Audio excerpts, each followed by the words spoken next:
for the brainiacs, this what we deserve. Go ahead and play it back, you ain't gonna touch me. You not gonna do nothing, you are not above me. I bet you wish you was me, I know it, I know.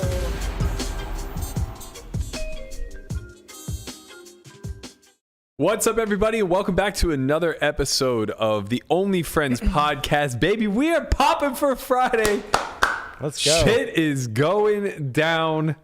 It's gonna be a fiery weekend. You mean the podcast that nobody listens to? The pod, Yeah. nobody's out there listening. Shout out to all one or two of you that made it here. It's actually nobody, so it's just me, you, and Brian talking to each other. Talking into the Exactly. ether. Yeah, it's shocking that for a podcast that no one listens to, some clips happen to make its way to the Twitter sphere from said podcast that nobody listens to.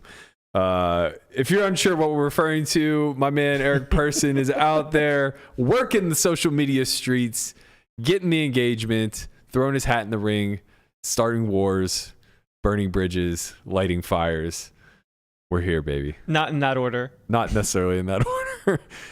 We got a lot to talk about, way more than I anticipated for a Friday, I got to tell you. We're in the streets. There is a literal dick measuring contest for roles coming up with Dankness and JMO. Of course, Dankness is involved somehow. Of course, JMO's involved somehow. Yeah, he had a lot to say when the Perkins shit went down. Yeah, not shocked. We can talk about that a little bit Later. I kind of want to have a discussion about how that all came to be, and the approach that my man Jaffe's taking towards it. But prior to that, we got a lot of heads up news to discuss. And we'll wrap today's episode with a little bit of GG Rake talk. Should we take a break first? Yeah, I do have to pee. Actually, you know what? Let's take a baseball break. Let's go. For all of you sports fanatics out there that are following the black and gold, let's go Bucks. Let's go Bucks. This is my favorite time of the year when they're, they're still in it. Listen, if the season ended right now, the Pirates would be in the playoffs. You're goddamn right they would be. Look at Kachi's back, baby. My God. Look at that stadium. This gave me chills to watch. Hell yeah. Like a tear of the eye. Real curtain call for the man, the myth, the legend, Andrew McCutcheon. My God. I would honestly I haven't been to an opening day in, I don't know, 6 or 7 years maybe. Might even been longer. It was the last time they had like a real playoff. This team looks a lot like that 2013 team. It does. They're young. They're good. Thank you. Finally, people are starting to come over to my side. I've been saying this. Their pitching for also months. Sucks. Listen, it doesn't suck as bad as you think it does. Rich Hill probably will not be in the starting rotation. I was gonna say by July, but now maybe June. Maybe end of April. End of April. I mean, the guy's 44 and can't break a pane of glass. It's pretty tough when you top out at 80. Well, but I mean, if he's in the league at 44, you still got a chance, right? That's what I'm saying, man. Listen, they got this young talent. They got a core group of veterans that are there to guide them. I mean, that's what happened in 2013. If they re-sign Brian Reynolds, I will have a lot more faith in the team. I will say that. I know they're very close, so I hope they get it done. We hope they're very close. And then just go ahead and sign O'Neal Cruz while you're at it. Yeah, definitely lock him up for a lifetime if possible. Oh my God, this right here. When we get sound on this, I mean, it's just we can't. We don't need to. Yeah, it's just so good. I just Brian had a day. He enjoyed himself. God, he was a double away from the cycle. I meant you. Oh yeah. No, I enjoyed myself, and Brian Reynolds enjoyed himself. Yeah, I definitely met you. You really had a good time. The rest of us were watching the Masters day two. Was the Masters on? Yeah, exactly. Exactly. Tiger's probably going to make the cut, but not looking good, +2. Yeah. But listen, enough about the Masters. the Yinzers came out, man. I mean, 2 days ago, Kutch is like, we should just have a blackout. No, wear black. Yeah. They get a day notice, 2-day notice, and it's just filled sea of black. Just like that 2013 wildcard game. Yeah. Yeah, it was fantastic. I hope Cueto chants echoing through the PNC Park. I mean, Russell Martin was there today. Russell Martin was there. AJ Burnett was there throughout the first pitch. To Russell Martin. He looked great. Yep. He's one of my all-time favorites. I rewatched the Sit Russell the Fuck Martin Down. No, AJ Burnett. Did you see that all the pitchers, the relief pitchers, when they were warming up, had the shirt on. Yeah. That's what made me go back and rewatch the clip. But enough of sports talk. We got that out of the way. Appreciate you guys sitting through it. We're diehards. What do you mean, you guys? No one listens. That's true. Berkey promised me that he would put that segment in. Listen, I'm as much of a Pirate fan, not as much as Lamanna, but as any Yinzer you'll find. You're up there, yeah. We're speaking into the abyss right now. You can say whatever you want. That is true. Yeah, Nobody's listening. Nobody's listening. Appreciate you. Sometimes when you speak long enough into the abyss speaks back. Sometimes it does speak back. Before we get into the shits, I want to remind everybody that we do have an academy coming up next week. I think there's one seat remaining for that one. So if you guys are interested, make sure you head over to academy.solveforwhy.io. This is our final Poker Out Loud Academy for the year. The structure of this is 2 days of gameplay, 2 days of strategy construction. During your gameplay, you'll speak your strategy out loud while coaches are in the back doing commentary over the dead time to point out your leaks as well as the things that you do well for you to study moving on in the future. We also have a tournament academy May 24th to the 27th.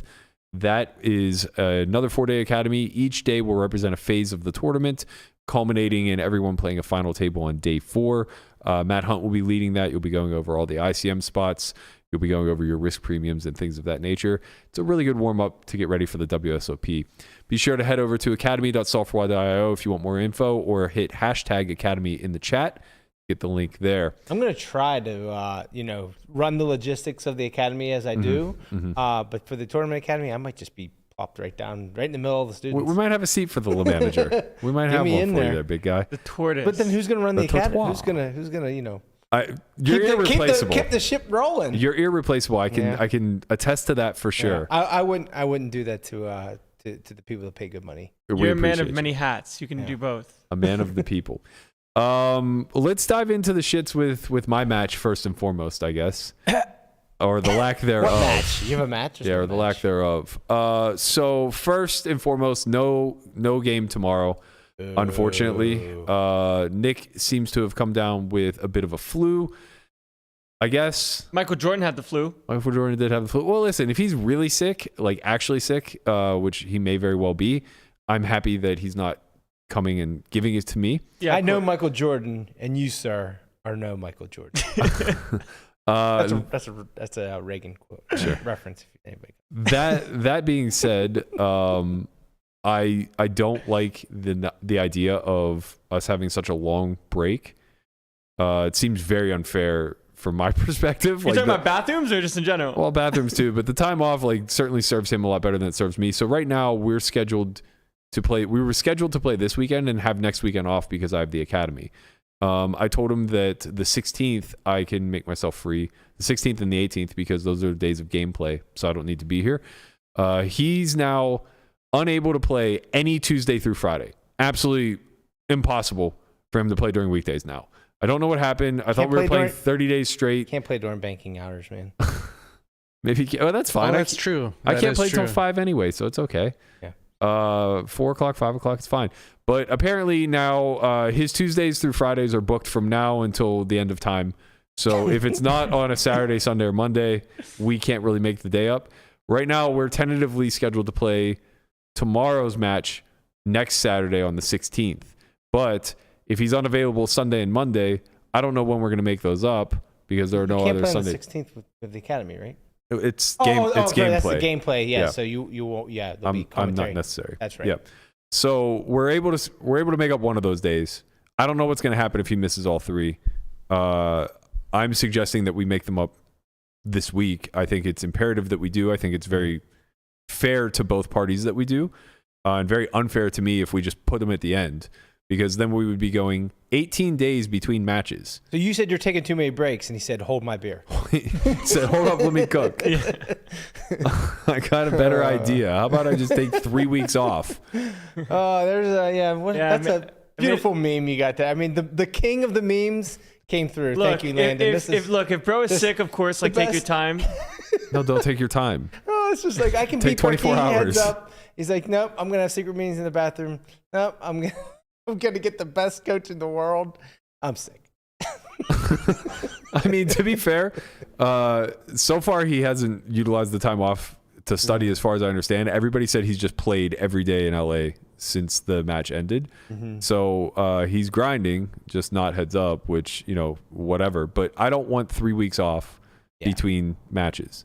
I want to play now. I want to play today. I want to play tomorrow. I want to play the next day. Like, I'm up for putting 5 days in a row if it means getting the time in to take time off later. That's all fine by me.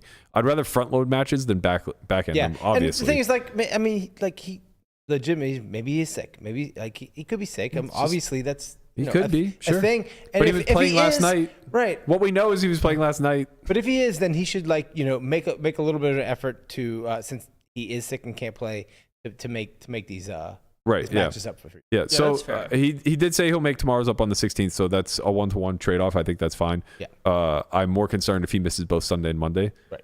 There's no more Sundays and Mondays left. When do we make it up? I want to play. I want to play now. I want to play a lot. Itching over there. Huh? I am itching.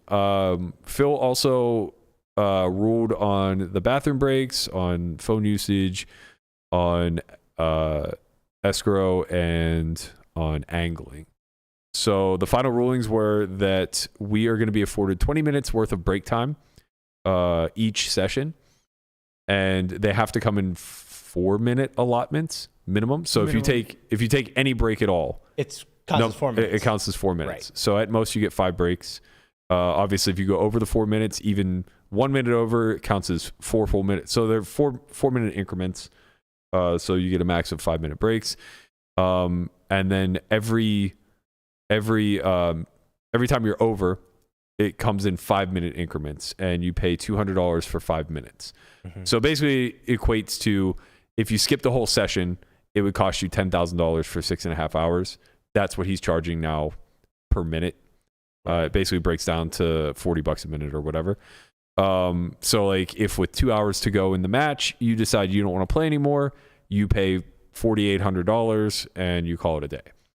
So you can, basically buy out, or maybe it's a little less than that, whatever. Right. That's kind of nice, because if somebody needs to leave for whatever reason, there's just a rate for it. Yeah.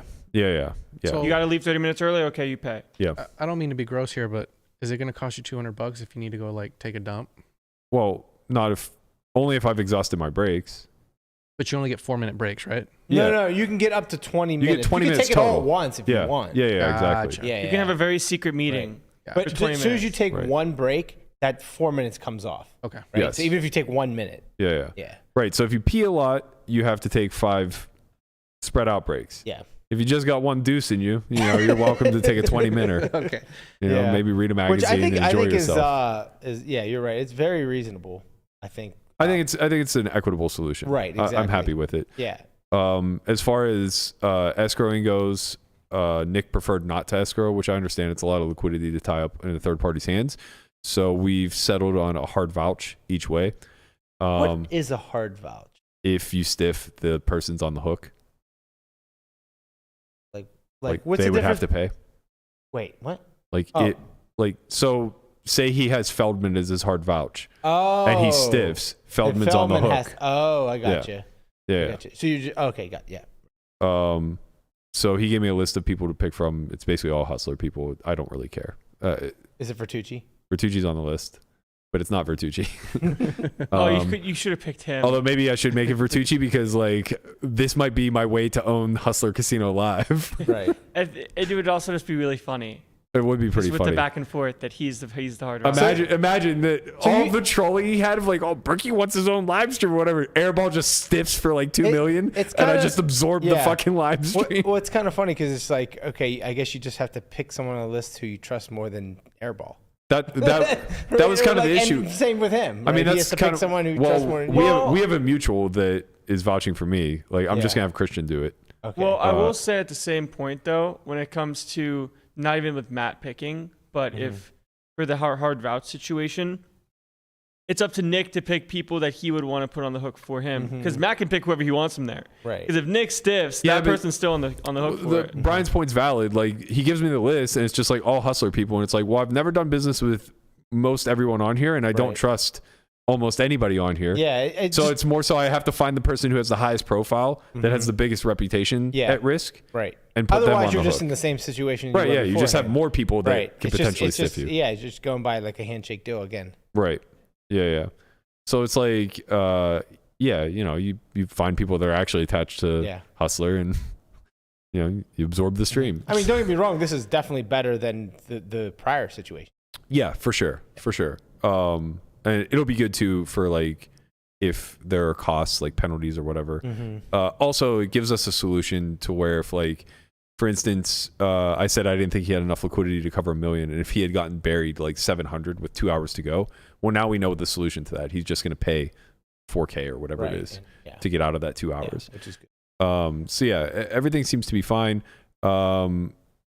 The breaks and tardiness and all that other stuff is going to be tracked by the poker atlas that they utilize. So basically they swipe you in, swipe you out when you're away from the table. You're just out of the system and it logs that time. So moving on to angle gate, where are we at with that? Basically Phil was just like, okay, this is really subjective and you guys seem to disagree with each other. He was kind of like asking me questions privately of like, do you think that you were doing things that interpreted or insinuated that you may call or fold based off of the actions that you were taking? And I was like, I mean, I cut my chips out. I set the call to the side. Like, yeah, I did things that people do all the time live that also Nick was doing. Right. So like, I don't know. I've You never didn't grab heard. your card to go. Just kidding. Right. I was like, I'll tell you. I'll say this. They have a betting line, and if at any point in time he's insinuating that my cards crossed the betting line and I pulled them back, or my chips crossed the betting line and I pulled them back, I'll bet $1 million against it, and we can get the footage. Yeah. Like, I'm happy to lay every single cent on the line that my cards never crossed the line and came back, or my chips never crossed the line and came back. That would be the only thing that would be angry in my mind. Man. I mean, there could have been one time where you just forgot and you're down $1 million. I mean, I know. I'm very confident. I know, but like that did not happen for like $1 million because he might come and be like, "All right, we're doing it," and you're gonna be like, "Okay, wait, we're gonna go through all the footage now." Okay, well, even if I'm like 96% confident, yeah, it's true. I'm getting laid 1-1 on $1 million. Yeah, it's pretty good fucking spot. That's numbers. Yeah, that's we're doing okay here. So yeah, like I don't know what exactly he's talking about. Basically, we landed on we're both gonna tell the dealers every time they sit down to keep an eye out for angles, and if there's anything that they subjectively believe to be angly, they should point it out. And then Phil's gonna keep a running total of what's been reported. And there'll be nothing of this ever again. Of course. It'll never, ever be spoken. This is the last we'll hear of this, I'm sure. He literally just wanted something to bitch and moan about. Like, I've never been accused of angling in 20 fucking years, and all of a sudden I'm playing a heads-up match and I'm an angler. Yep. Like, what are we talking about? You did hide your big chips, though. Weren't you hiding your big... No, but like he does. He keeps all of his chips, all of his big chips. He has 25K chips in the back all the fucking time. Jesus. Like literally behind mounds of chips. And it's like, I don't care. I just ask. I'm not stupid. Right. I know he had 25. Like, I know what he buys in for. So if I don't have the 25K chips, I know they're on the table somewhere. Yeah. And I just ask. But it's not like as if he's leaving them on top of his stack or anything. And I'm not crying about it because he's a fucking whale. Like, do whatever you want, man. Yeah. You know, you play whales, you give them whale etiquette. Do whatever the fuck you want, bro. Like, how many times did he cut out a fucking call and take a bunch of deep breaths and sighs when I know 100% that he's folding and just wasting 7 minutes of my life? Like, whatever, man. I got you here. You're in the fucking cage. Let's go. And then go to the bathroom. Then go to the bathroom and then get sick. And then, you know, sometime in 2024, we'll play our 10th hour. Who knows? Who fucking knows, man? Damn. I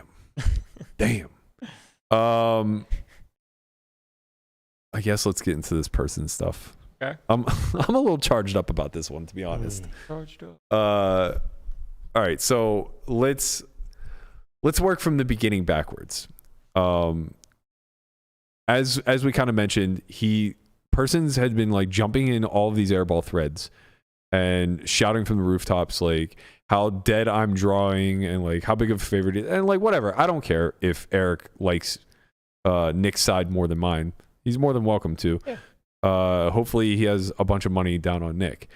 But it got strange because he then jumped into my thread and he said something along the lines of, and we already talked about this, but he said, come on, you know why? Berkey's just trying to control the narratives. Airball starts to win. He's a big dog to Airball, even if people don't get it. Good thing it's likely not Berkey's money, or I'm not sure how the rent would get paid. Now, I'm focusing on that sentence for a reason. Person put out like a 5.5 minute long YouTube video last night, chopping up some live at the bike table talk that literally no one on earth had seen. I can promise you.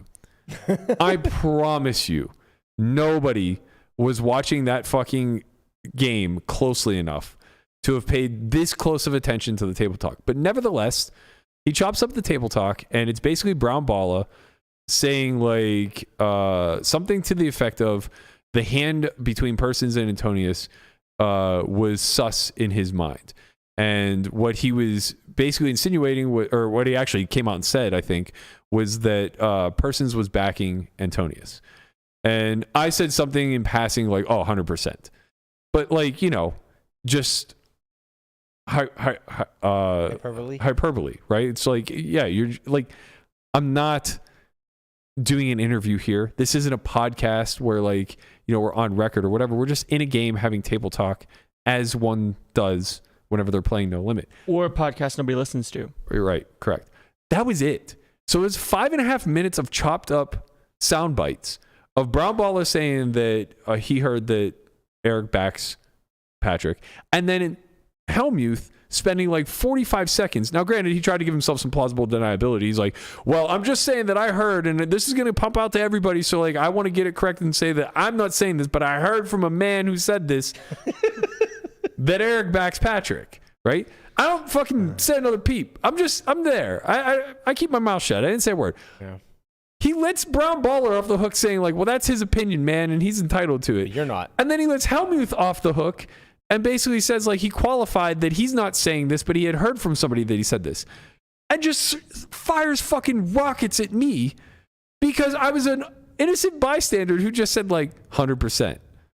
Where it's just like, okay, yeah, like I thought that you had a piece of Patrick, but who fucking cares?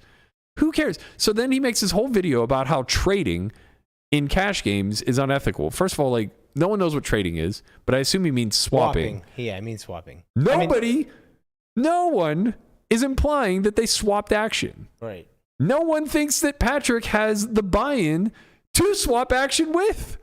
No one thinks Patrick would ever swap with Eric. Right, that too.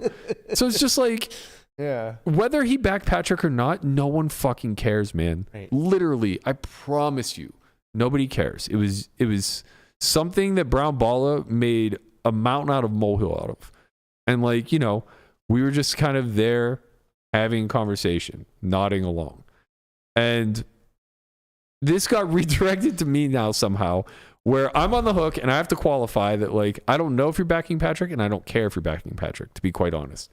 For his sake, I hope you are, because you seem to be very wealthy. You're very tapped into poker, and that's great for a professional. He said he's never backed anyone. He thinks it's a bad investment, which me too. I do. I believe him. Yeah, me too. Right? There's no reason not to. Right. He probably doesn't back anybody. That's great. Don't back anybody. Keep playing your game. If you want to back somebody, Patrick's a great player. Seems like a good guy to back. Don't give a shit either way. Right? Just saying, it happens, man. And honestly, if you had asked the other 4 players in the game, if they cared if Patrick was backed by someone in the game, I promise you they don't care. They just don't care. No one's going to care in this instance. It doesn't insinuate any level of collusion. It doesn't even incentivize any level of collusion, right? Maybe the side bet would make things a little bit weird, but like, I would have to spend some serious time thinking about how somebody being backed by someone else in the game actually affects the EV of the side bet. Because it's probably the person getting backed that's getting fucked the most, right? So it's just like, okay, whatever. Who gives a shit? So I just let that fly over. It's like, okay, whatever. Like, I don't know what he's talking about here. Like, let him cook. Let him cook, man. Let it be. But then today he followed back up, and he really hammered the point that by me saying 100%, I'm way fucking out of line, because I'm no longer speculating or giving my opinion, which for what it's worth. It's still an opinion. Literally just would be my opinion. But he's basically saying that, like, I could have called him. I could have reached out to Jeremiah and asked. And it's like all of these things as You if just don't care. I don't care. And it's table talk, man. Right, yeah. I'm not utilizing my platform or anything. I wasn't tweeting this out or saying it on my podcast. If he hadn't made these videos, no one would be talking about this. Right. This is engagement farming to the finest. And it's all under this guise of like, I actually don't even want to talk about this shit, but let me talk about this shit. It's like, what are we doing here, man? But the most important thing of all is that he's saying, like, it's not my place to speculate and that I'm way fucking out of line. But then he turns around and makes a tweet that says, and this is before all of this video shit dropped, that it's likely not my money against Airball, and if it were, he wouldn't be sure how I would pay rent. What the fuck do you know about my financial situation, man? Yeah. Where are you to come at me Right. and suddenly have your whole platform make a decision based off of like how much money I have and how much of it I'm allowed to risk? Who the fuck are you to decide? Right? What is going on here? This is maddening to me. It's just like, you can't be the people out here throwing fucking grenades. And then the second somebody says anything back, all of a sudden, like, that's it. It's fucking over for Listen, you, man. you're like the easy target right now. So like if somebody sees something, they're just gonna like come after you, and they're just gonna like want to be in the conversation and want people to have eyeballs on them. So like it's like, oh, Berkey, I can, you know what? Look, people are taking shots at Berkey, and look at all this engagement. Look at everything that's happening. Look at all these memes that Landon's producing, right? Sure. So it's just like, you know what? Let me get in the mix and let me see if I can just, you know, ginge some stuff up. And then what? Get mad whenever somebody responds? Yes. Oh yeah. Well, that's how you got to do it. What the fuck is going on here? You know. So all of this then culminates in him making some sort of heads up offer, saying basically like he'll play me at 1K, 2K, 250K minimum buy-in for upwards of $1 million, as I can best understand it, I guess, or maybe $1 million stop loss. At least $1 million on you. Yeah, it seems like $1 million stop loss minimum, and it has to be all my money. And it's like, okay, well, you know, I don't want to risk that much of my net worth. You have to save some for rent. Right, of course. I don't pay rent. I own my home. I know. You have to keep saying it though. But like, nevertheless, so dumb. I don't pay rent. Big shot. Landon pays rent to you. Yeah, that's right. Right, I'm the big shot. That's right. I'm okay with paying rent. Don't sell the house, please. I'm okay with that. I obviously like. I wouldn't feel very comfortable putting up $1 million of my own, but A lot of money. if we make it 501K with 100K minimum buy-in, I'm a lot more interested. Mm-hmm. I'm listening at least. Yeah. But you know, whatever. Like, here's the thing. Like, I don't care. He's somehow reframing this as though I called him out. I didn't. He was the one that tweeted that he wanted to play me heads up, and then made like all of these unreasonable stipulations. Like, if it's just about embarrassing me, then let me sell action. Yeah. I promise you I'll take a huge chunk of it. We can play as big as you fucking want. We can play 5K, 10K. I can raise the funds for it. That's not that big of an issue, right? Just, you know, I'm going to have less of myself. It's like, I don't understand where all this shame is coming towards professional poker players, where it's like, oh man, you don't risk all of your money at all points in time. It's like, bro, are you telling me that the first casino that you bought was 100% your own with every single last fucking penny that you had? How about the second one, the third one, the fourth one, the fifth one? How many partners did you have throughout all of this, right? That's not how business works, and you fucking know it. You went to Georgetown Law. You're not a man who's lacking intelligence here. You understand how people operate and run their businesses. Right. You understand how capital intensive businesses work. It's just a class on how money works 101. Right. Right. Like, what are we doing here? I have to defend myself because I'm not going to put up like a third of my net worth. I guess he thinks that like his edge would be that he can play however he wants, and for him to like beat you, you have to be like have your last dollar on the table. Sure. So you can put more pressure on you. Yeah, sure. And if I challenge him, I think that's his. If I challenge him, that's a very Right. reasonable retort. Right. Yeah. But if you're going to come out here starting fights then you don't also get to position it in a way where it's like the other person is just like, you know, back against the wall drawing dead. Yeah. And let's not pretend like as if I've never had my fucking case money on the table. Many times. It's a weird. Too many times, probably. It's a very weird punchy down where it's like you're rich. We get it. It's like we get it. You have money. We yeah. know. It's like, yeah, I can't play you for millions of dollars. I'm sorry. I'm sorry. Right. It's like, okay, completely reasonable response if I'm like flexing my poker ability on him for him to just respond and flex his money on me. I was just hanging out. I wasn't doing anything. You're supposed to be off social media, man. Look, I get an hour a day to creep, and I creeped. Imagine if you're on for 24 hours. Oh, I know. So like in that hour for like 3 days straight, I see him just like, you know, basically calling me a fake tough guy, basically telling me like, you know, Airball is going to kick my ass. He had a Photoshop of you and him in different dresses. Yeah, he like all this weird shit that's like clearly engagement farming. Some of it did not hit. That's Got to get a better engagement, man. Yeah, I mean, Gotta get a better engagement you miss the mark sometimes. So anyway, all that said and done, it's clear that like, you know, we're probably not going to come to terms on a real match because I don't really think he's interested in playing something that is within my realm of affordability.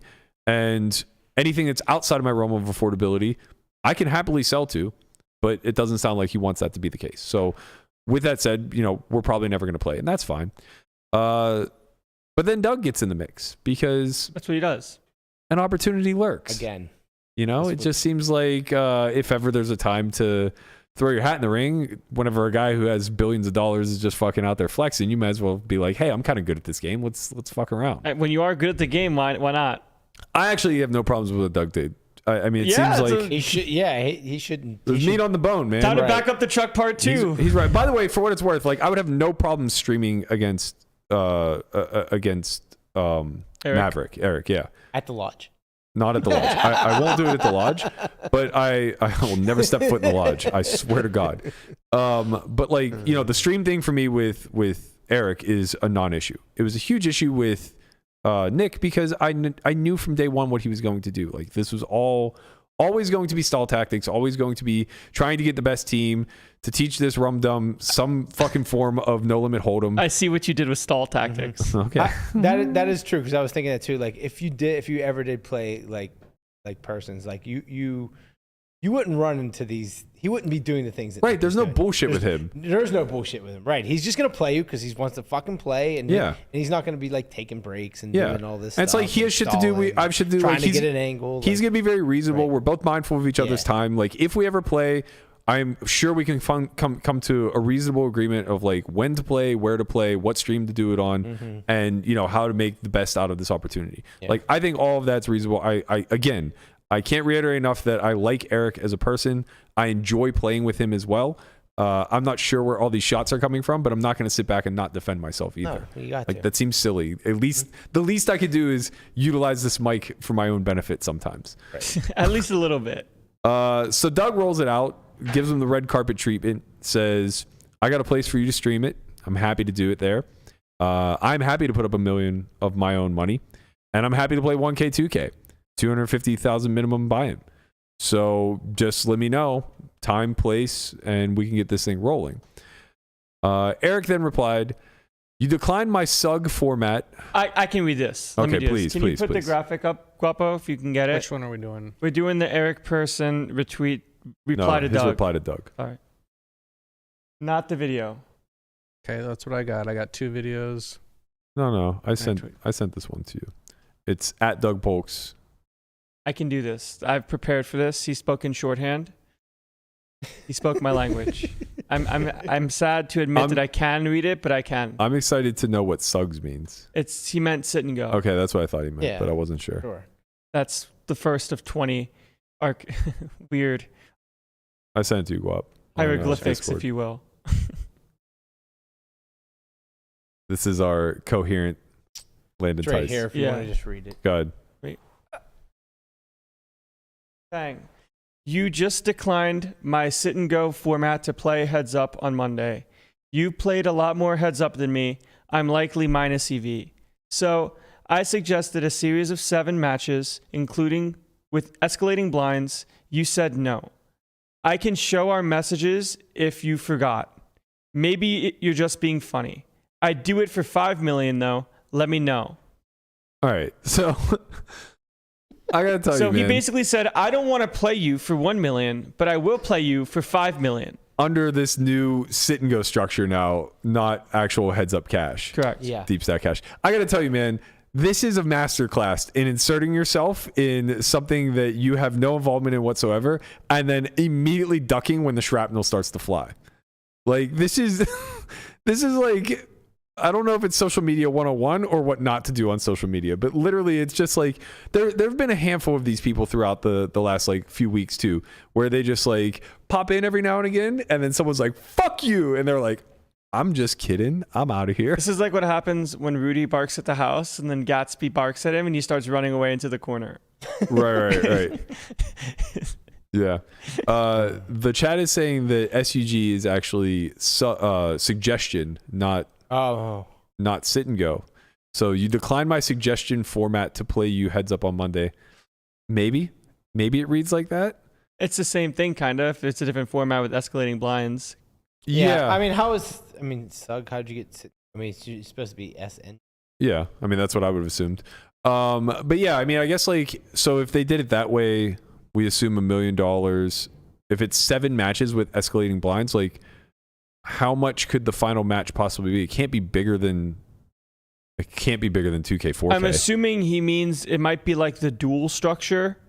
No, I was thinking it was more like the $1 million cash game. With 7 matches, though.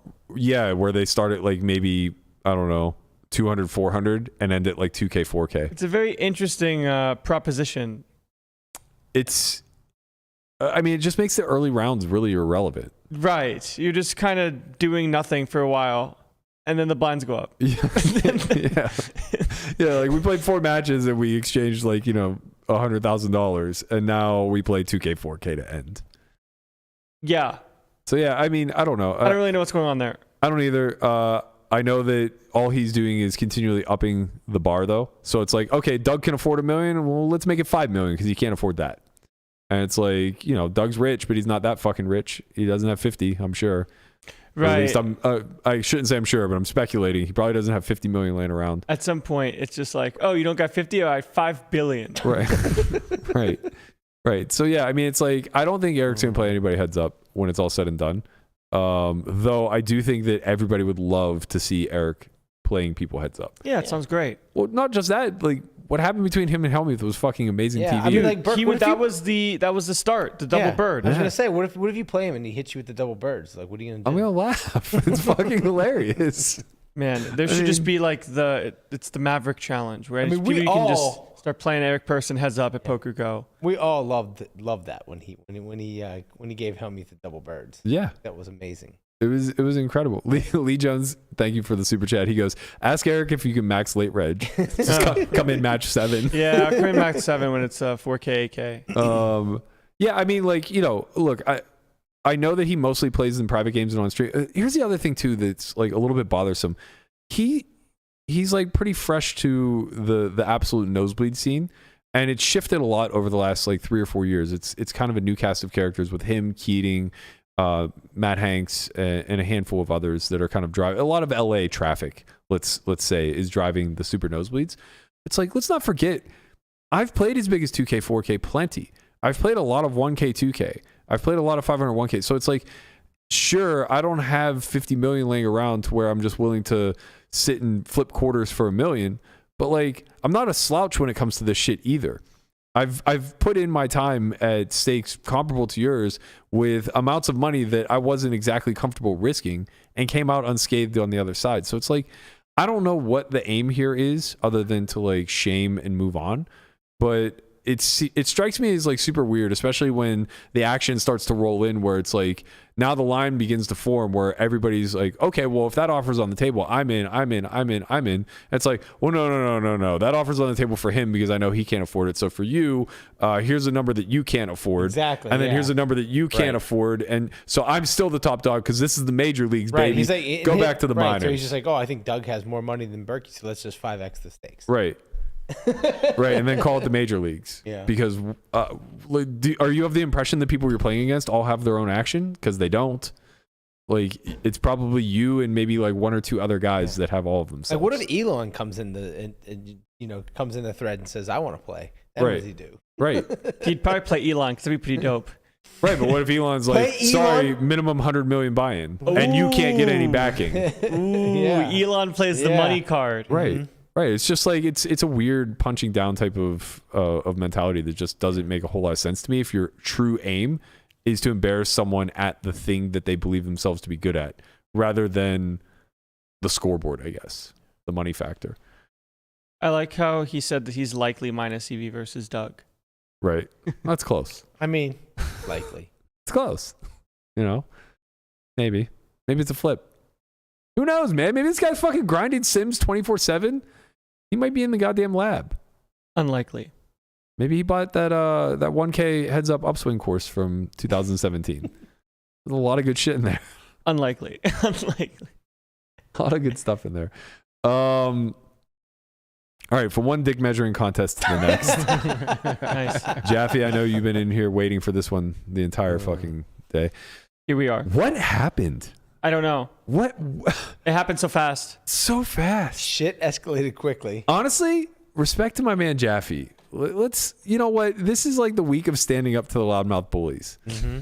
I have to say, Revenge like, of the nerds. Twitter's taken a weird turn in like the last 2 weeks, where people who have curated enough of a platform to like not just sit by idly when other loudmouths kind of run their mouth and shoot the shit, are kind of clapping back a little, and I'm fucking here for it. Yeah. So apparently, I'm not sure what the origin of this was, but I think JMO basically said so. Actually, I do know what the origin of it is. I don't know why I pretended that I didn't. JMO said, and I quote, "Let's see how much Helmuth cock Dank is willing to gag on before PokerGo will give him his own show. Real tough convo is how big of a pussy you are for calling everybody out in poker on their shit and rolling out the red carpet for the biggest scammer of them all," implying Phil Helmuth. I understand, I guess, where you know what, I don't. Yeah, like, you can't get there, man. I can't, Stop. because it's like, Yeah. look, Helmuth has his flaws. We can all agree. But he's not because he's a fucking scammer. No, of course not. And how, like, the things that you're going to call him a scammer for, your boy Polk is just as guilty of. Yeah. Like, oh, yeah, he repped Bitcoin Latinum, which is obviously a fucking joke. How's that any different than Coinflex? Right? How's it any different than tying your name to Coinflex? You know, he has the shady past of UB, which we'll never know all the details to, but it seems as though the majority of the community has kind of accepted that that was a bit out of his hands. Right.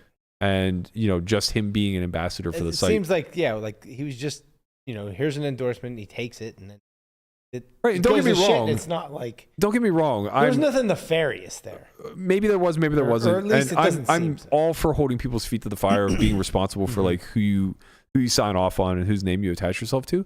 But like, let's not pretend like he's the biggest fucking scammer in all of poker. Right. What a ridiculous thing. You know, I there's could think of, I don't know, about 100. yeah, there's a laundry list of people that are Yeah. like really shitty. Yeah. And it's like, yeah, Helmuth might be the richest, but like, you know, I don't know exactly how shitty he is, at least not in the last 10 to 15 years. Anyway. You also know what it's like to be called a scammer. Correct. Yeah. Well, you know, the shoe fits. So Jaffe, in his satirical way, clap back with a tough combo. You got to have one. We got to hear a tough combo. What's up, guys? It's been a minute, but it's time. It's time to have a tough one with JMO. Look, JMO, you crushed it back in the day. You talked a lot of shit. You were always big dicking around the poker scene with Doug Polk and Ryan Fee and all those other super cool dudes. And that was fine. Whatever, you're a funny dude. But then you quit poker. You started doing crypto, made even more money. But you kind of kept big dicking around, talking shit on poker players. And you know what? Whatever. We're dusty. I'm dusty as fuck, bro. Look at me. My fucking beard is white. I'm literally about to drive 4.5 hours to fucking Maryland or Delaware or Philadelphia just to play some mid-stakes live PLO. And I gotta fucking see you with a fucking quote tweet, like your Empire Maker 2000 or something, railing on me because I sat on a couch with fucking Phil Hellmuth for 4 minutes. Bro, this is some shit like, what are you doing? You could slide in my DMs. You could hop on a Twitter space. Shit, you were on the other night. You were on the other night too. We fucking talked like 3 times. We're shooting the shit, talking. I'm asking you questions about Coinflex. You're giving me good answers. And now you try to fucking cue me on the Barbie like I'm fucking Bryn Kinney or something? Nah, bro. Shit ain't gonna fly. So my man stuck up for himself here. I respect him for it. I also have to say, like, Twitter isn't very receptive of of you handling your own beefs. It's kind of a set it and forget it type of thing, and that is not what happened today. Dankness and JMO have been going fucking hard. The tweets are flying, baby. We be beefing. There are Twitter fingers absolutely churning out tweets by the second. There are updates rolling in as we speak. The last I checked, they had agreed loosely to a dick measuring contest for rolls. Dankness can double his net worth if his dick is bigger than J-Mo's. Are you gonna get Phil to arbitrate? He said, Phil's actually been on one, man. He's been doing great with the sly remarks. He goes, I've handled these things in the past. I promise you there are things they haven't thought of. But yeah, I mean, I'm not going to read all the back and forth. It kind of is what it is. I feel for Jaffe because I understand what this is like. Like, it feels like it's unprompted, especially from somebody that he kind of platformed in his spaces earlier this week, where it's just like, it's one of those things where I'm sure from Will's perspective, it's like, yeah, J-Mo's a cunt, but like not to me. So I'll just like let it fly a little bit. And then he's a cunt to him. And it's like, whoa. What happened here, man? Like, I thought we were good. What's going on? And then, he claps back in a pretty funny kind of way. It wasn't like really all that harsh. And they got hit with the baby dick energy, Yeah. You know all about it. You've been the target of a JMO attack. Yeah. I think from the JMO attack, or just like call it perception of like when that stuff was going on, it was when I challenged Bill. It was right after commentary of Doug Daniel, where I just really wanted to play heads up, and I was operating under the circumstances that 9 big blinds per 100, if like you didn't try or study, like seems like relatively fair. It wasn't really as much of a public ego shot as, oh man, I'm so good at heads up no limit, I'm here to play you for 9. I just wanted to play heads up no limit, and 9 seemed like a reasonable number. And then from there, it was the whole JMO being like, maybe one day you'll make it, kid, and you have to sell so much for it type of thing. And then it's just like, oh, okay, I see what's going on here. Just cut out of left field, Yeah, I mean, from what I can tell, it's just like rich people flexing as much as they can, because what else are they going to do with their spare time? Like, imagine just getting so grass, rich. Go to the gym. Go to the fucking gym. Just go relax off of social media because it's such a wide world out there. Go have fun. I mean, his Twitter handle checks out. Yeah. I mean, look, I really wanted to talk about this, honestly, because I can speak to it a lot personally, where constantly catching strays gets exhausting, especially when it's coming from comparable or similar places at all times. So when I say comparable, I mean like just trolls in general, right? Like we can easily see that JMO's a troll. Yeah. When I'm saying like more so similar, I'm saying like when you can put a face to the troll. So like JMO has a face. When, Joe Smith 60609 hits you with the same comment, you just let it roll. Because it's like, whatever, man. I don't give a fuck what a random egg has to say. That's the alt account strategy. Yeah. You just make a bunch of alts, you shit post, and then you make people try to feel sad. Yeah, and you just, as anybody who has a platform that's willing to speak, like you just let the alt counts kind of like roll through. You just let them cook. Yeah, whatever. It doesn't matter. But when people that like in the industry, even if they are notorious for being this or having this type of behavior, and removed for a while, yeah, it gets kind of difficult to like always drown it out, because they're able to really rally. Right, they can rally the troops in a way that alt accounts can't. Right, and I've had this happen a lot with people that I would consider maybe at one point in time to even be relatively close friends, but if not, at least like friends adjacent. People like maybe on the outer circle, where they'll just say something like very offhandedly, like shit posting or doubling down or piling on in some sort of capacity over something that like if we were face to face, there's no way that opinion would be shared the same. And I imagine, I don't know the history of like JMO and Jaffe, but I imagine that they were like cordial to some degree. And then like, this weird out of left sounded field. like they were cordial up until like a day ago when he was on his right on the Twitter Spaces. space. Yeah. And yeah, like look, for what it's worth, like Jaffe took shots at me on Spaces and platformed the entire Hustler family for an entire night where they all just like took turns shitting on me and Landon as much as they possibly could. And yeah, that's bothersome. They It's went like, for a B500. yeah. And it's like, when you hear that, even if like you're hearing it secondhandly, somebody's texting you, it's like, yo, this guy's like going hard on you, or like, not only is he going hard, but the group of people that he's leading in there are going hard. It's like, that's shitty.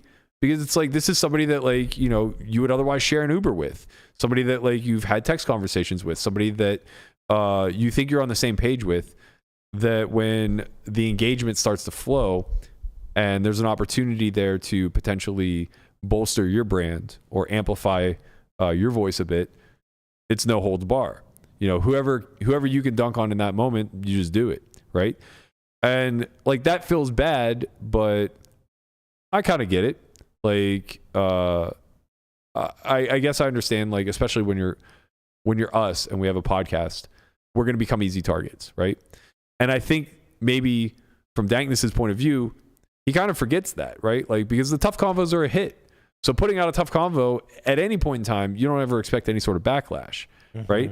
And then he does this really highly produced version of it, like this version that is made for TV almost, where he gets to amplify and highlight some untouchables, really. Like, he's not going to get to have a tough convo with Phil Hellmuth at any other juncture. Right. He can have one about Phil Hellmuth, and I'm sure he has in the past, right? Yeah. But this is a different bit. And everybody watching kind of knows that. But it now opens you up to the criticism because it's not what the original tough convo was, right? But then we would never got to hear Hellmuth's best Black and yellow person. Yeah, his Wiz Khalifa. Yeah, you fucking really dropped it. Waiting for the single to come out soon.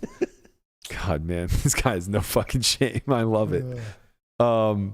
Yeah, it's just one of those things where it's easy to kind of find something, especially when it's easy to call it like attack from the shitpost standpoint. We're just all high school girls, man. Like, we're Mean Girls. We're literally the movie Mean Girls. 24/7, 365. Our Twitter feeds are Mean Girls, right? I It's did like, just post the Mean Girls meme. Yeah. I recorded Landon with the "I'm sick." yeah, it feels like we're watching that play out in real time. Yeah. Right. And like, I'm obviously referencing the movie because it's the easiest thing to draw to, but it's like, it wasn't just girls in high school. Like, jocks were very much this way. Of course, yeah. Every like little subset click. Yeah, like in group, out group type of scenario was this way at that age. It's like we're a bunch of goddamn fucking teenagers. And like, I'm saying it with a little disdain in my voice, knowing full well that I'm just as much a part of it as anybody else. Like, I'm waist deep in it all the time. It's so hard not to fall victim to the shit posting. And it's like, how did we get here, man? We're grown-ups. I know. Well, I was never there until I came on this podcast, so thank you. Oh, you're right in the mix now. I know. I'm in there. He's right in the mix. You're in the mix, but you're now also called the tortoise. Right. I know. Yeah. Positives, negatives. He's out there defending Matt Hunt's coaching and like Listen, he's doing God's work. Yeah. Well, I mean, but like, I'm not out there just like, I don't start shit, right? It's just like, people come after you, I'm gonna fucking defend you because I know who you are. People come after Matt Hunt, and it's just like, I know Matt Hunt is a good coach. I know he's super intelligent. I know that he's more than qualified to charge what he's charging. And so, like, fuck you if you're gonna like say he's not. I like the spicy tortoise energy. Yeah, get him, Tort. People need to know. Yeah. People do need to know. Anyway, the way this all ended up playing out was the equivalent of like meet me out back And measure our dicks. or fist fight. You know what I mean? Whatever. Yes. And like, for Sword fight. It's very much it's very much similar too, right? Like, a group of guys show up for a fist fight, and then 50 other people, onlookers, come and they watch it, the spectacle, and then everybody moves on with their life. I just wonder if this Lord of the Flies type of social media is here to stay. Like, is this what we do now? I think hope that not. it's funny because when Nikki said that poker's finally learning about how beef works when it comes to engagements and clicks, it's like, this is only stage 1 of social media, man. Right. We're so far behind. We got a lot of catching up to do. Right. I feel like we were actually civilized for way too long. And that's saying something, calling the poker community civilized. If two vegans are having an argument, do they have beef? That's plant-based. That's a dad joke, not a rad joke. Couldn't help myself. We know. Yeah. But no, I do hope that it, like, in a way, like, it's good. Like, engagement, I guess, is good, right? So, like, but, like, I don't know. I hope it's not here to stay. I hope shit dies down and we go back to, like, living our normal lives and regular scheduled program. I will say, but then, maybe in, like, a few more months, something else pops up and we do it Honestly, again and then go back to normal. But, like, if it's just here to stay, where this is what Twitter and social media and everything is, like, constantly, I think it'll get very tiresome. I don't mind as long as the personal attacks are justified, if that makes sense. Where you use And like some form of facts in some sort of way where, like, the issue with the Airball Nick stuff with Matt, with the scammer, was kind of the big deal, right? Because there's always the villains that are going to exist. There's always the heroes and the villains and the storyline that's going to happen. It's never going to go away. If it's not us, it's going to be some other people. Right? People always find ways to fill that void, Yeah. So when it comes to the way it goes about, that's the important part, in my opinion. When it comes to, like, chilling with a lot of, like, the attacks and like integrity attacks type shit. Because otherwise it's still going to stay. Yeah. Nothing's ever going to happen. It's always going to go away. And if you want to leave, you can genuinely just leave. You don't have to be active on Twitter. You choose to take a part in it. And people have. You saw people, like, posting look, here's the words I've muted. It was like Airball, Berkey, heads up, like, Yeah. So it's just like, hey, like, you just want to, like, you don't want to hear it or think or see it, then just mute it and move on. If you don't want to take part, you don't have to. Nobody's forcing anybody to stay on poker Twitter and look at a bunch of adult grown men and women play high school. Right. But if you want to, it is entertaining, and I find it entertaining now. Like, I just literally see it as a joke. Adult children. Yeah. Just adults playing high school. Yep. That's all we are, And that's kind of where I'm at with that, because it's not like the cycle of content is ever going to change. It is fun to shit post once. Yeah. And, like, it should be, because if you see it from an outsider perspective and you don't see it as it being something on you, you don't feel any sort of way about it.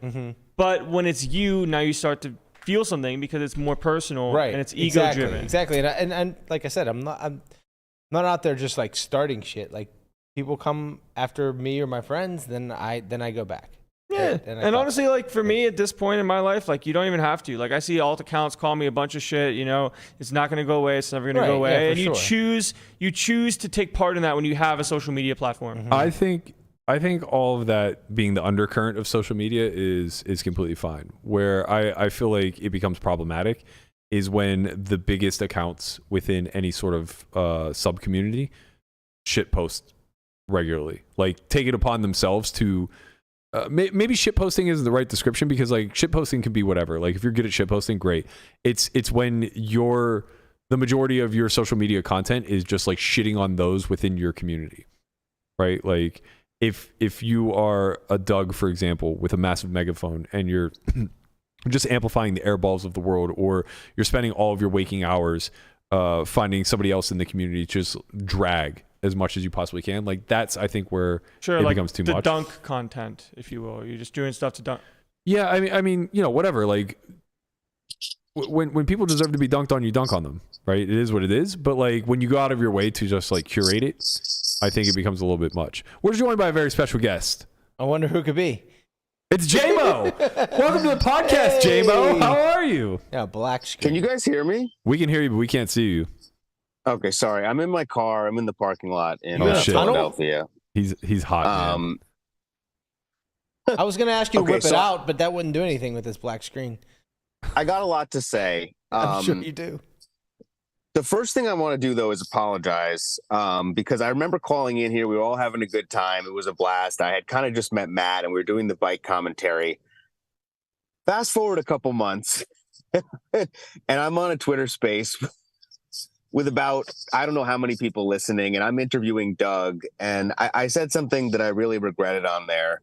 And to be honest, I know this may sound like far-fetched, but I was trying to defend you guys in a certain way, but I was bringing you down to do so, and it kind of just got caught up in the energy, and I recorded that space, and I really regretted that, and I just owe you guys an apology because I do have some things that are negative, but I should have just said them to you guys. I should have just said them to Matt, and I felt like I really got caught up in the energy. So that's the way I wanted to start this off, is by saying I apologize for saying those things on that Twitter space. We appreciate it, man. appreciate Don't that sweat for it. Nobody's sure. listening anyway. Yeah. So Person's confirmed. just so you guys know, I have been doing these Twitter spaces. They're really random. I don't plan them. I have no fucking clue who I'm going to interview. And I do really try to keep a balance in terms of which side of the story is being told. And I hope people that have listened can attest to that, where I didn't get anybody from Soulfly. I literally got Conrad on at the end of one night, and he was pissed. And he just wanted to beat people up. And he was like, I don't blame him. Just to give you guys some backstory, I interviewed Airball multiple times before he called you out. They were hilarious interviews. They were not recorded. He was talking about meditating and running 7 miles before every Hustler stream. Let's go. It was, and then this whole thing spun off. They were willing to come in there.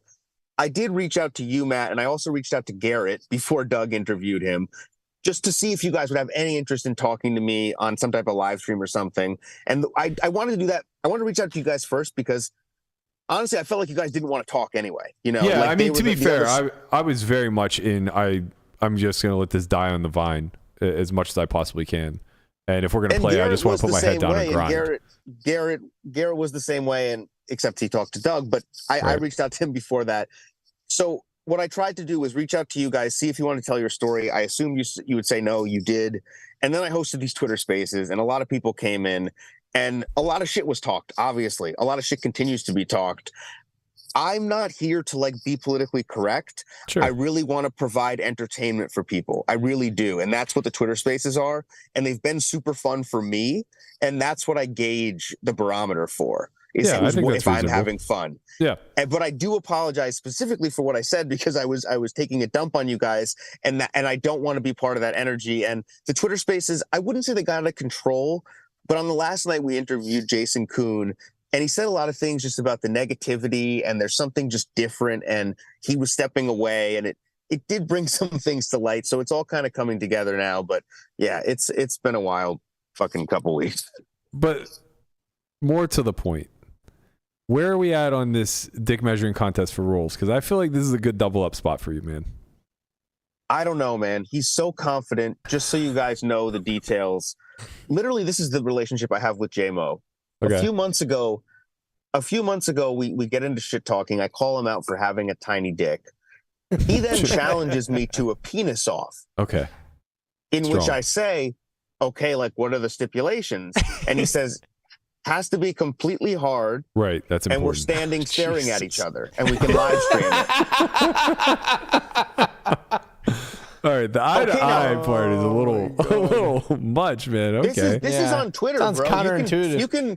You can literally go back and check the Twitter receipts on this. This happened on Twitter a few months ago. Okay. So at this point, I'm a grower, not a shower. So I'm kind of interested. Man. Yeah. At the same time, he is so confident, and he wants to bet my net worth. And I'm just like, you know what, man? I don't know. And I wouldn't say I backed down then, but I may have to back down now. I don't know, man. From this heads up for rolls challenge. I don't know. Don't let him intimidate you, man. He might just be that fucking rich that he's willing to throw a mill ball at it just in order to keep you not talking, Well, it's fine. We'll find backers for you. No, Eric Persson style. It's got to be all your own money. It's the Eric Persson stipulation. It has to be all. It has to be my role. I mean, I can't all your own money and all your own dick for sure. My fucking bankroll, yeah.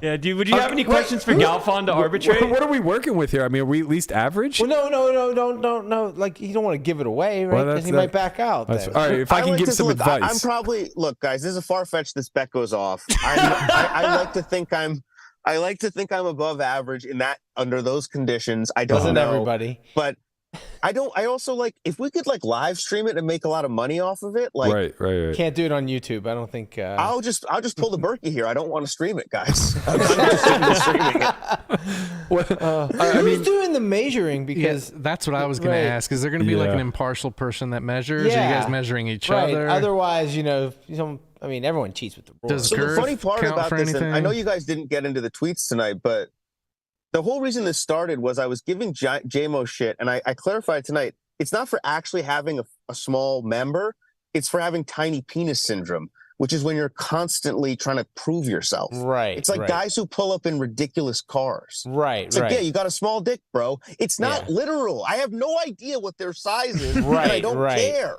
It's the mindset of constantly big dicking, no matter what the circumstances are. Yeah.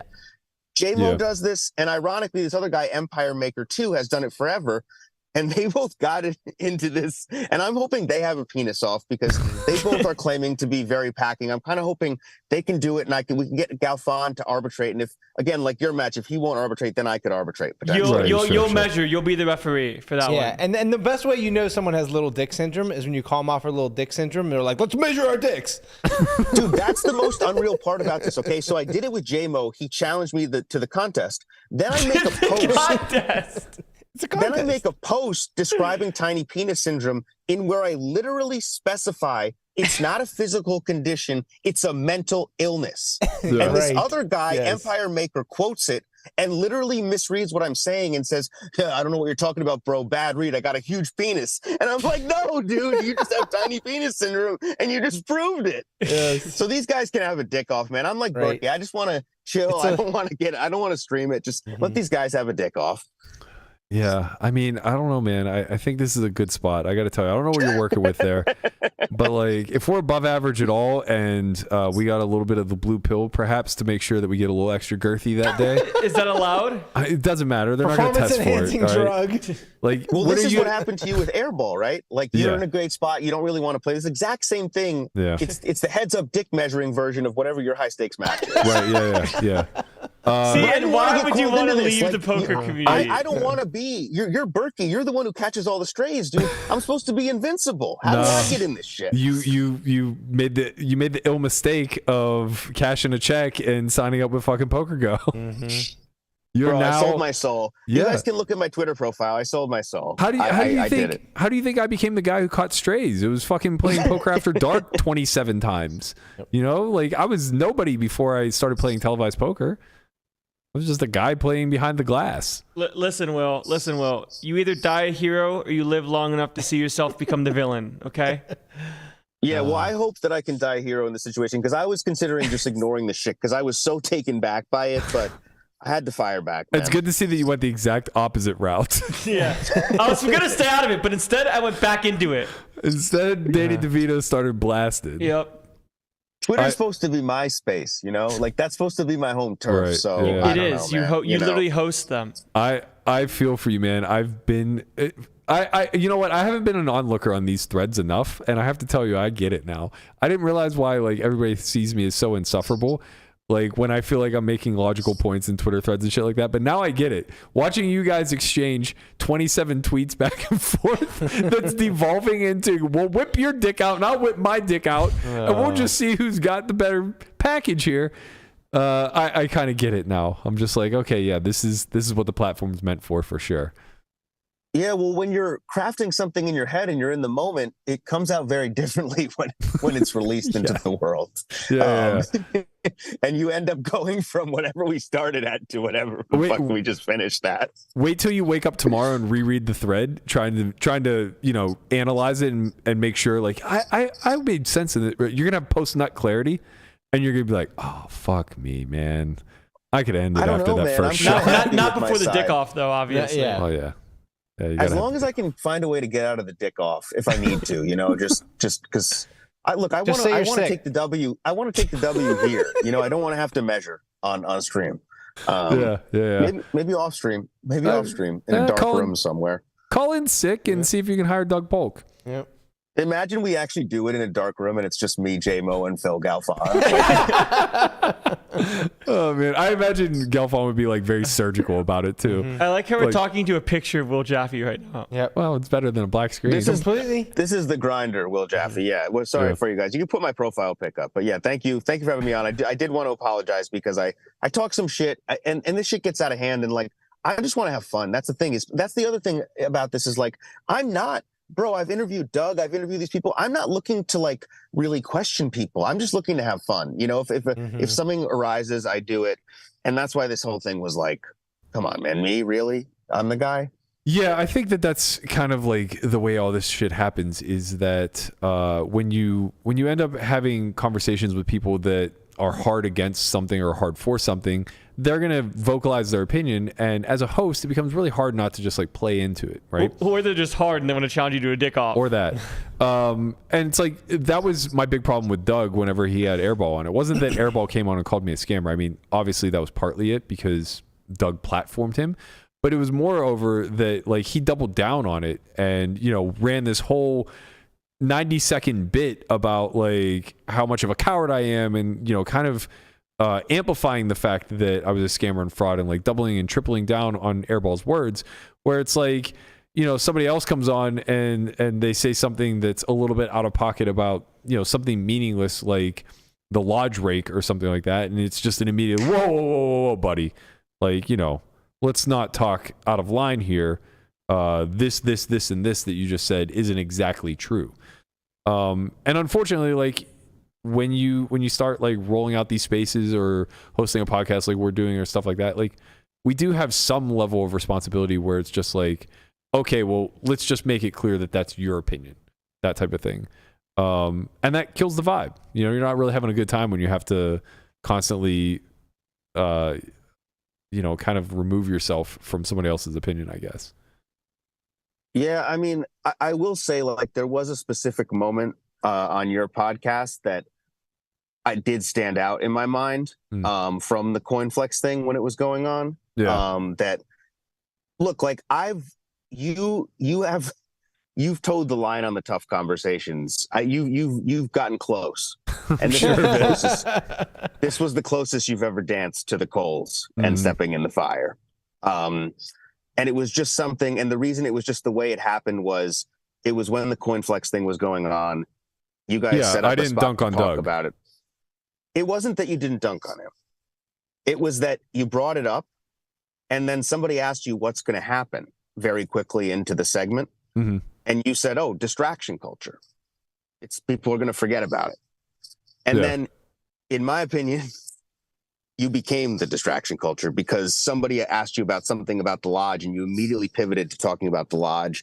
And in my head, the way I see that is that was actually one of the times where you talked about the lodge, where you said something that Doug then used in his most recent video about you. And that was very frustrating to me because it was just a spot where I felt like you had a platform and you were going to say something. And you know what I mean? Like that was the closest I've ever been to having a tough conversation. I don't know if you remember that at all, but that I do. was, I definitely do. And it wasn't, I mean, you're right. It was mostly intentional. At that point, you know, Doug hadn't made content in a long time, and it wasn't that the hatchet was ever buried. Trust me, like we've never ever gotten along.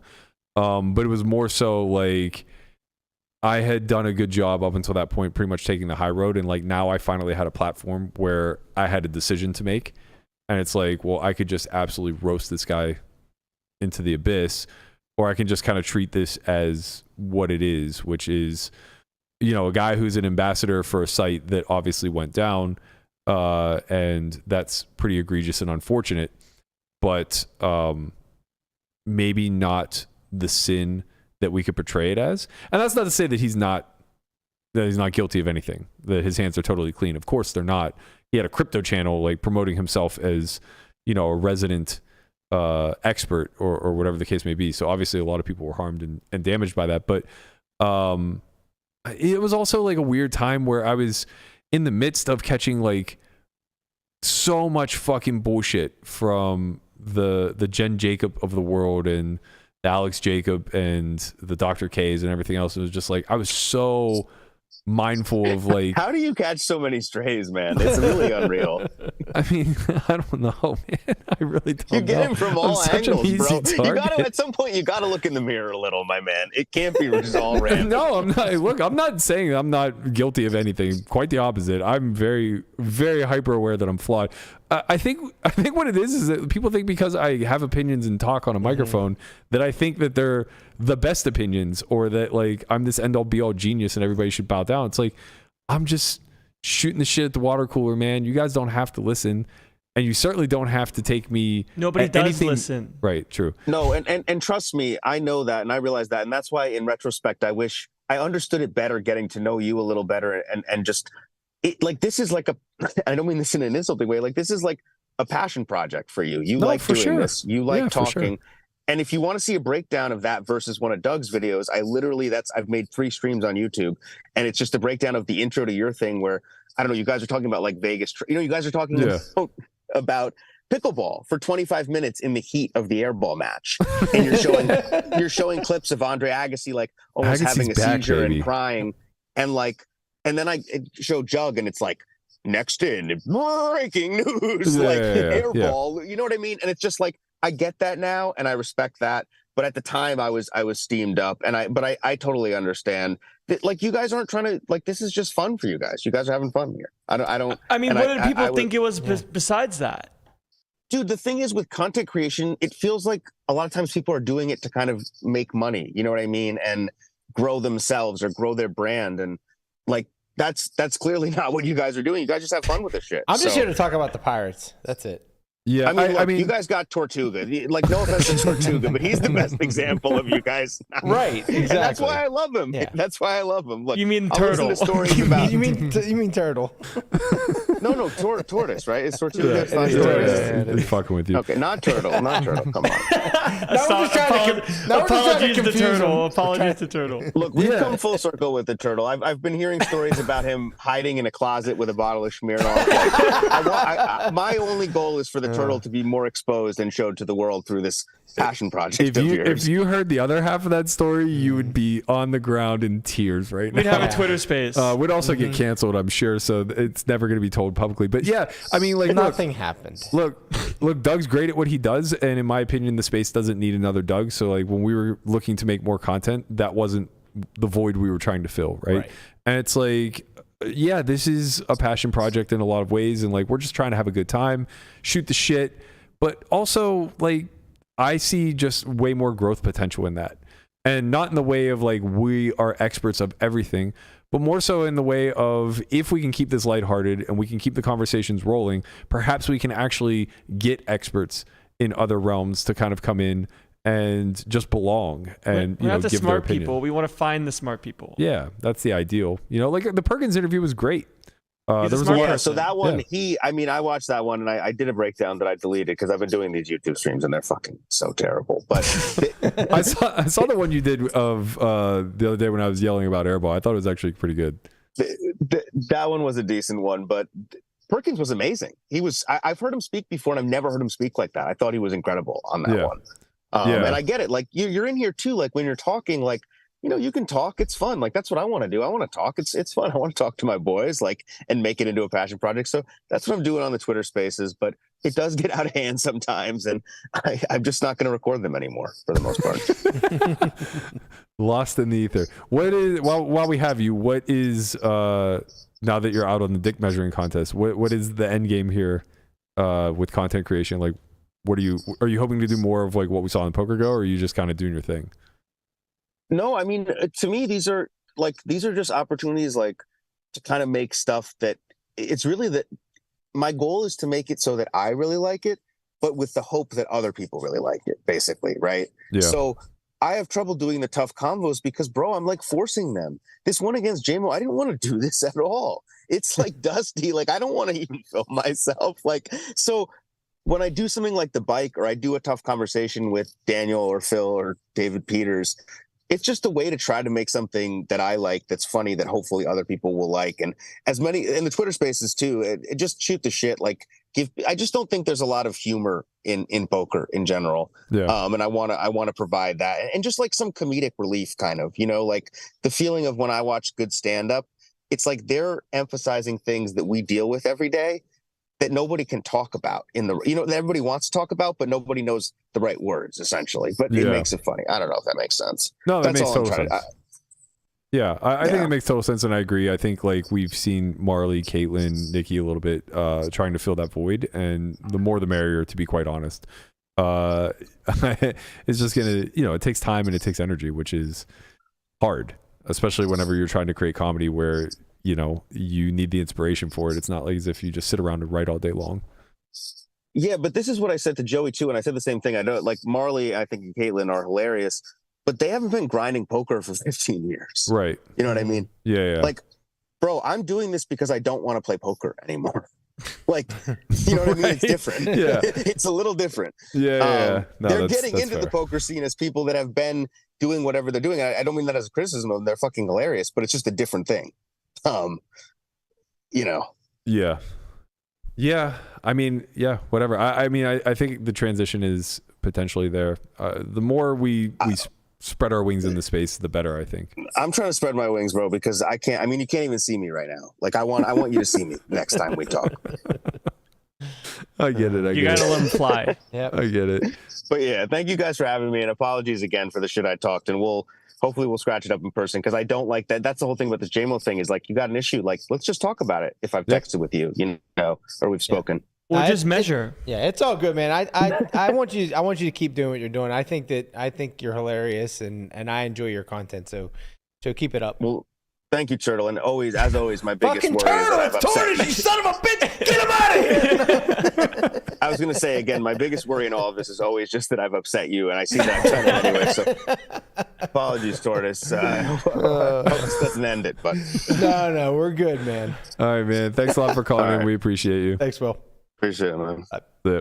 We had an emergency conversation. We did Yeah, have we did. it was an emergency non-tough combo, soft combo, if you will. It was a wholesome combo. It was a wholesome combo. Right. I like that. We're gonna get to the GG rake thing at some point, I promise. It looks like it's gonna be a story for Monday. Hopefully, Yeah, I like that. hopefully by then I will have played at least one session and possibly have another one. We're gonna be back Monday at our normal time, I believe. Tentatively, there's a chance that it goes later. It just depends if I'm playing heads up or if I'm playing at the Bellagio. I'll be sure to let you guys know. If we do the normal time, fingers crossed we may be able to get a guest to discuss the GG rake thing. But until then, have a good weekend, everybody. Get out there, fire your fucking shots on Twitter. Make sure that I don't catch any strays, but if you want to throw one at Tortoise's way, he's ready for it. Come at me, baby. I'm ready. We appreciate you guys as always. We'll see you all on Monday. Happy Easter. Happy Masters.